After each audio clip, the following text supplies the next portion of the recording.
চলো তাহলে আজকে তোমাদের সাথে একটা বার্থডে ব্লগ শেয়ার করি। আর আজকে কার বার্থডে বলো তো? এই যে সোনা মামার বার্থডে আজকে। এটা হলো আমার কাকিমার মেয়ে, মানে পাশের বাড়ির কাকিমার মেয়ে, আমার বোনও খুব কাছের একজন।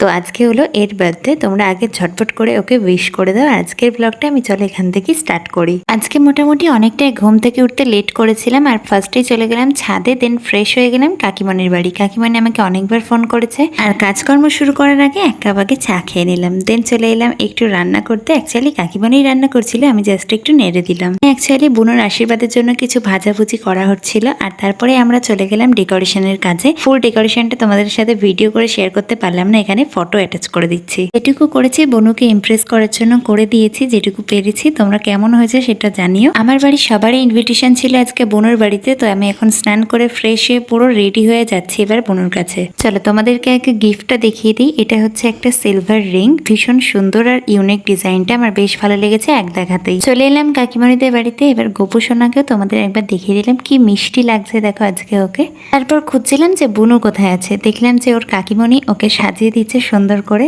দেখো এখন মেয়েটা লিপস্টিক পরছে। এবার ঠামা বলে দিয়েছিল যে আজকে সবার পা ছুঁয়ে আশীর্বাদ নিতে হয়, তো এখানে সেটাই এখন চলছে।